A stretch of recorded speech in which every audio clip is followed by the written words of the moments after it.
84 વર્ષીય પુરુષ દર્દી પર સફળ ડ્રગ કોટેડ બલૂન યુરેથ્રોપ્લાસ્ટી કરાઈ।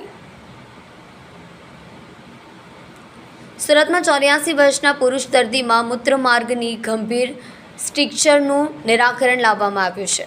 દર્દી નિયમિત મૂત્રમાર્ગ વિસ્તરણ અને અસફળ વિઝ્યુઅલ ઇન્ટરનલ યુરેથ્રોમોટી સર્જરીમાંથી પસાર થવા છતાં પેશાબ કરવામાં મુશ્કેલીઓ અનુભવી રહ્યો હતો। તેણે વેસુ વીઆઈપી રોડ ઉપર સ્થિત પ્રિશ મલ્ટી સ્પેશિયાલિટી હોસ્પિટલ અને સેન્ટર ફોર યુરોકેર કિડની અને પ્રોસ્ટેટ ખાતે ગ્રાઉન્ડ બ્રેડિંગ ડ્રગ કોટેડ બલૂન યુરેથ્રોપ્લાસ્ટી કરાવ્યું છે। દર્દીની સફળતાપૂર્વક સારવાર 84 વર્ષના દર્દીએ પડકારરૂપ 4 સીએ મૂત્રમાર્ગની સ્ટ્રક્ચર સાથે રજૂઆત કરી હતી। ભારતમાં યુરેથ્રલ સ્ટ્રક્ચર્સ માટેની સારવારમાં સામાન્ય રીતે બકલ યુરેથ્રોપ્લાસ્ટીનો સમાવેશ થાય છે, જે નોંધપાત્ર સંકળાયેલ જોખમો અને કોમ્પ્લિકેશન સાથેની ઓપન સર્જિકલ પ્રક્રિયા છે। દર્દીની ઉંમર અને કોમોબિડિટીઝને જોતાં આ પરંપરાગત સારવાર વિકલ્પ સલાહભર્યો ન હતો।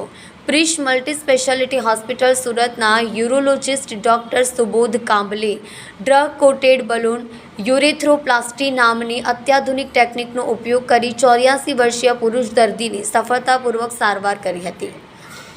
આ નવીન પ્રક્રિયામાં મૂત્રમાર્ગના સાંકડા ભાગને ફેલાવવા માટે દવા સાથે કોટેડ વિશિષ્ટ બલૂનનો ઉપયોગ કરવામાં આવે છે।